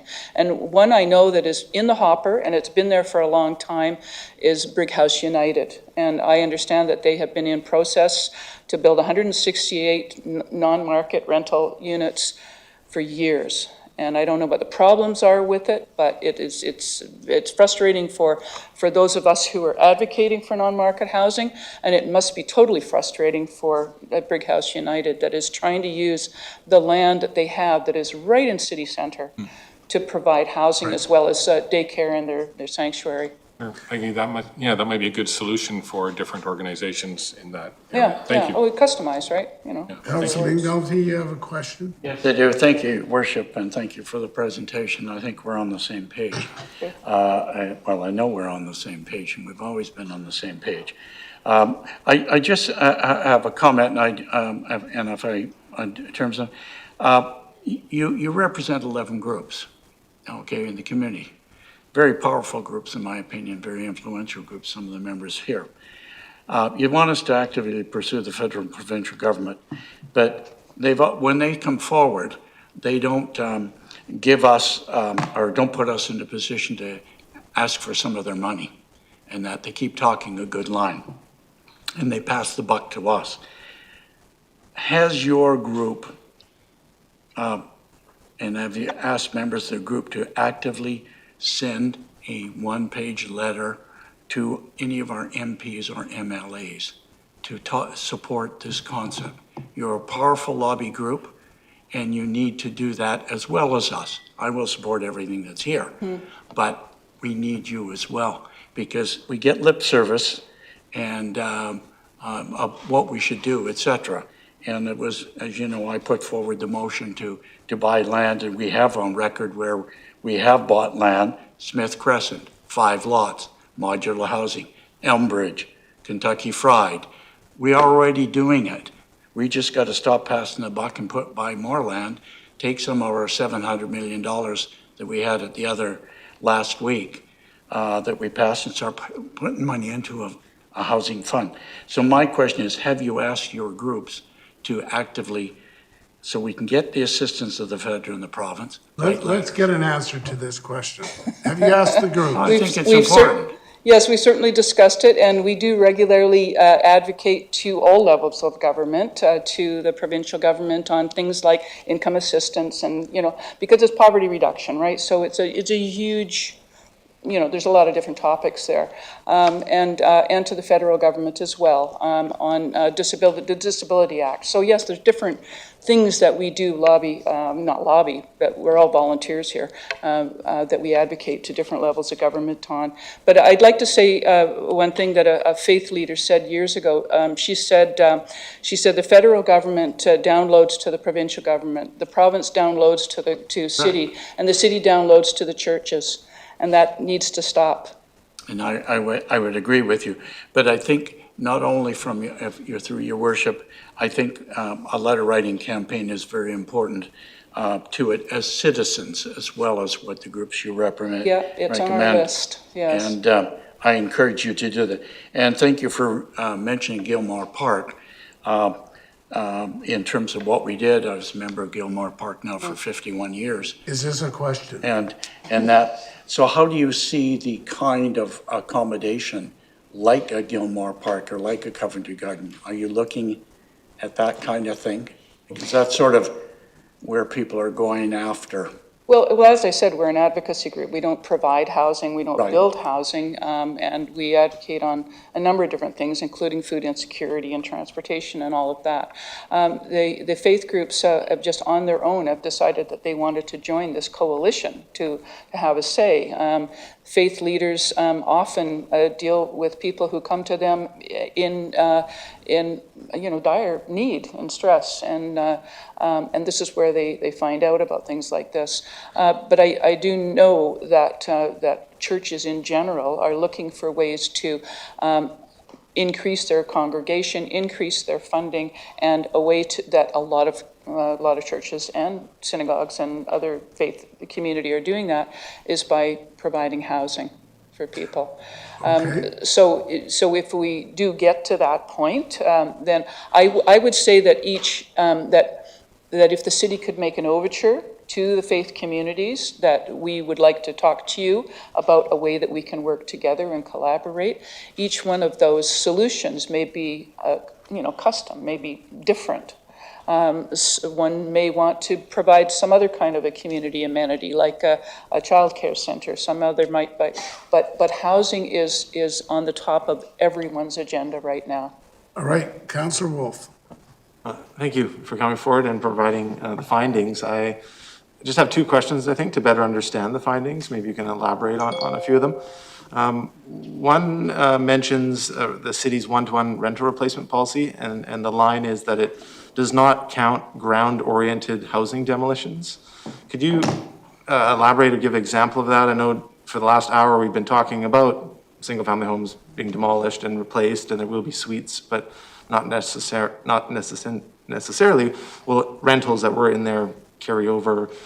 So could you speak to the ground-oriented housing demolition impact? Yeah, so probably about 5 years ago or so, the RPRC made a presentation to City Council and said that, yes, you do have one-to-one replacement if you've got an apartment building, more than 6 units, but and so if it's a rental building, you've got to replace those one-to-one. And we said we couldn't find anywhere where if a house was demolished, and there's a lot of Richmond specials that are being demolished these days that have one family here, one family on the top floor, sometimes 3 families in one place. And what we're noticing, and this is through lived experience stories, everybody is telling us this, that I'm here, I get to stay here for a year, and I've been told that it's going to be demolished. So they're dem-evicted from one place to another, and we have people in the audience that this has happened to. So what happens with when you do land assemblies, they're called, right? When you get 3, 4, 5 houses together in a row, all of those 5 houses are demolished. None of those rentals are counted in any of the loss of rental accommodation. It's only the rentals that are apartments that are counted in your statistics. So all of that is being missed out. And we brought that to your attention, and I think it went to a referral, and I don't know if it's ever come back. So it may have just disappeared somewhere. But it would be interesting to be able to start tracking that, to know, and that would confirm the stories that we are hearing from people that that they were in, they were one of 5 houses, there was 10 families there. Those 10 families, where do they go? Where do they go? Right? To $1 million condo, or do they go up the valley? A lot of times they go up the valley. So so that need there is not even being counted. All right. I think that was a follow-up. Is that clear? Yes, through your worship to delegate, that answered a number of questions. I think the only one that remains is there was a few points in the findings where it talks about comparing to other municipalities in Metro Vancouver. Could you speak to how far out of touch or how close we are to being in line with some of the other municipality protections around The rental relocation policy? Or tenant protections, The rental relocation policy here in the city of Richmond is better than the rental tenure, the rental, the Tenants Act. Can't think, Residential Tenants Act. Yes, it's better than that. There are some, so that's the law, right? So you have a bylaw that's a little bit better than that. And there are other cities that just meet the law. And there are some cities that are above it, like the city of Vancouver. And when you compare yourself to the city of Vancouver, we don't have as good provisions, 4 months of rent or notice and being able to pay for moving expenses, those sorts of things. So we've got a chart on that, and I could share that with you if you would like that.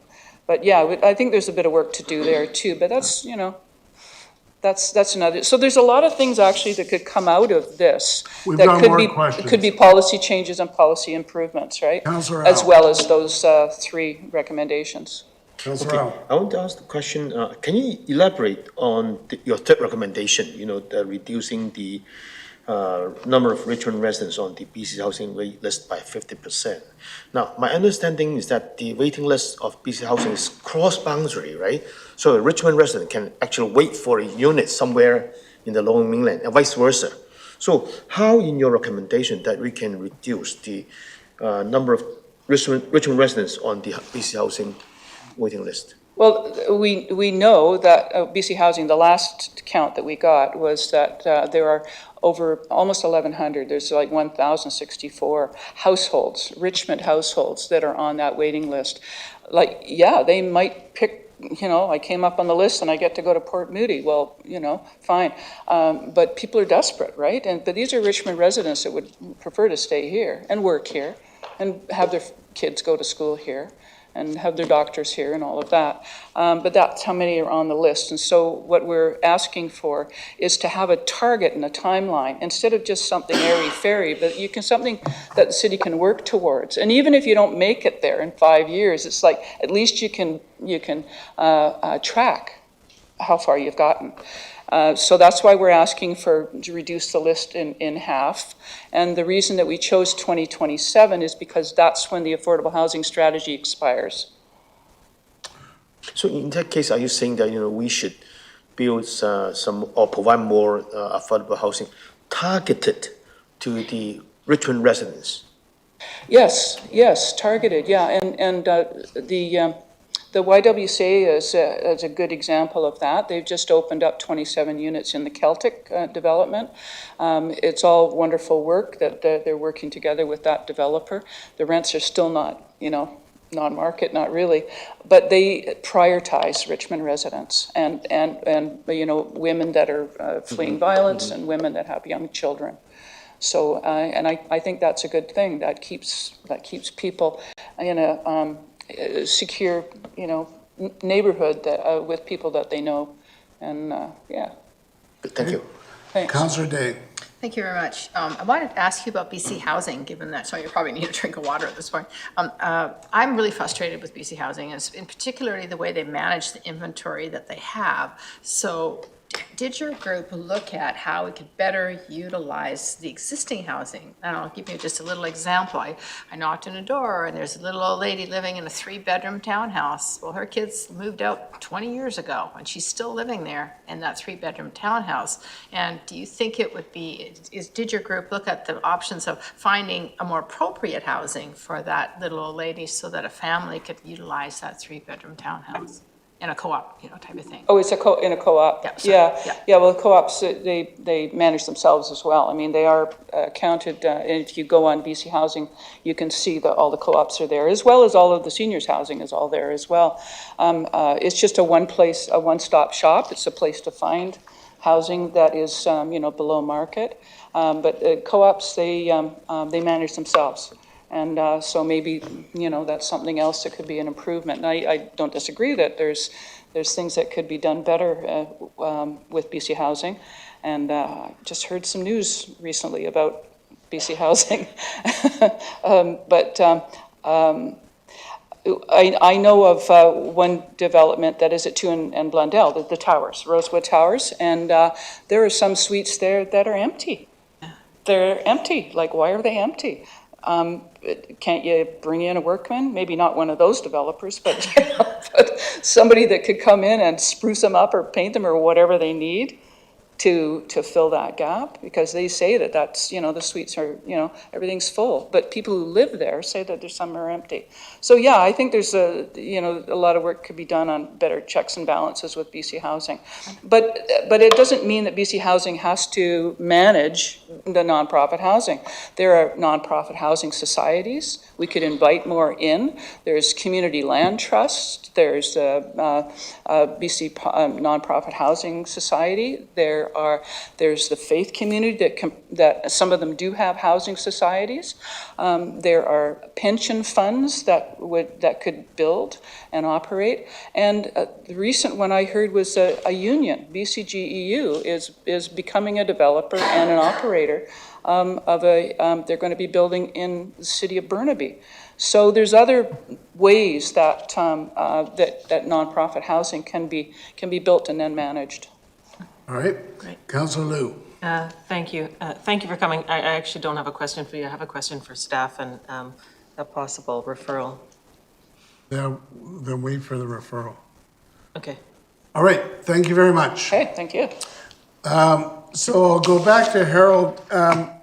The essence of part of the referral would be referring the presentation, referring it to staff for an analysis of options and making recommendations.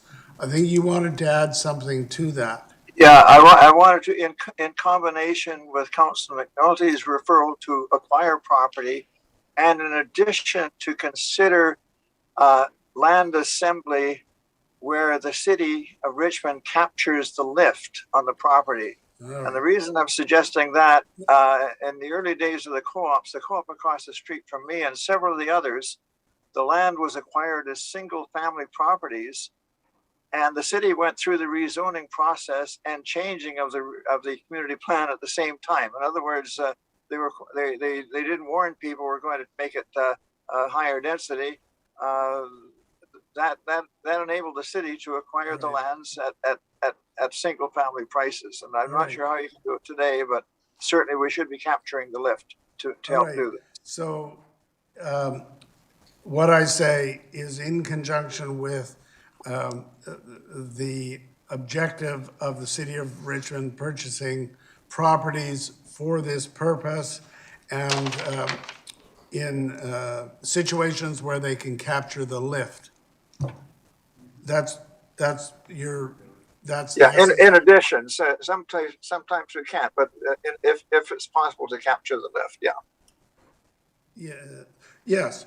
So it's in conjunction with purchasing the properties in addition to capturing the lift. Yeah. Okay, so that's the motion. Do you want to make that, Harold? Yeah. Okay, and it's seconded? Seconded. Okay. Then on the referral, any further comments? Councillor Liu. Thank you. Question to staff, actually. We had been approached by a faith group, Beth Tikva, and their particular property doesn't really have any density associated with it. It's kind of an inside property. So what I'd like staff to look at in the OCP process is to expand possibilities on assembly land for lots not in the agricultural land reserve. So start looking at those assembly lots throughout Richmond and looking at where we might add density. Because if it's not presupposed, if they bring it forward, it's a much longer process. If it's presupposed, then it's a lot quicker. And then on top of that is, if the transferring of density, if that becomes a possibility. But isn't that part of what Councillor McNulty moved the referral, and it was adopted by committee, to take a look at opportunities for the city to purchase property for this purpose? No. So there's pre-existing land that's zoned assembly, right? So it's a church. It's already an existing church in a place. And right now, because it's assembly, you can't build any residential on it. So if you want the faith group itself to have the capability to enter into the conversation, then you have to presuppose some sort of density on there. Does that make sense? Otherwise, they come forward with it and they say, we want to do this, and we say, well, that's not in the OCP, and then we send them away. Okay, I just thought that would already be incorporated, but Joe Ersick has comments. Your Worship, if I may, we actually already have policy which allow for faith groups to come forward for rezoning to residential, particularly non-market residential. So to some extent, that's already in place. The United Church was mentioned tonight. I would just remind you that you've already issued approval to develop below market rental housing on that site. So that's one example, just one, where this is being done. There was a question tonight about where that's at. You've actually issued approvals for that. The church is working with various developers. The economics of building below market rental housing are terrible at the moment, and they're struggling with that issue. But it's certainly, we would never tell a faith group that comes in and is interested in a development on their site for rental, and particularly below market rental, that we're not interested. We would always sit down and entertain that. And of course, the details have to be worked out. But right now, it isn't policy or council city approvals that are the impediment. It's simple construction costs and economics in the market. Without the grant funding, and I'm talking about grant funding, not financing, without grant funding from provincial and federal government, it's virtually impossible to build below market rental housing, whether it's a church site or any other site. All right. All right. Any other comments or questions?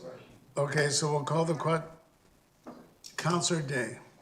I had a question of Mr. Ersick as well. So in a case where, and I'm going to look at the 2 in Blundell area, we have these dilapidated, townhouses. If anyone's walked in there, they're actually kind of scary. Would it be possible to come up with a scenario whereby we could look at a significant increase in density, like maybe some high rises closest to the McDonald's at 2 in Blundell, and then it tapering down to lower when it gets closer, and create kind of a scenario, not spend too much time on it, but kind of a what if possibility? I think you should take that to planning committee. Given that we've got this referral on the table, I thought it might be timely to ask if it would be possible to just maybe, put a bug in the ear of BC Housing. I think what you're talking about is quite outside the ambit of what we're talking about on the referral. Now, I'm not saying it's not worthy of analysis, but I think that's what the committees are for. So I'm going to call the question on the motion. All those in favor? Any opposed? That is carried. May I have a motion to rise and report? Second. All those in favor?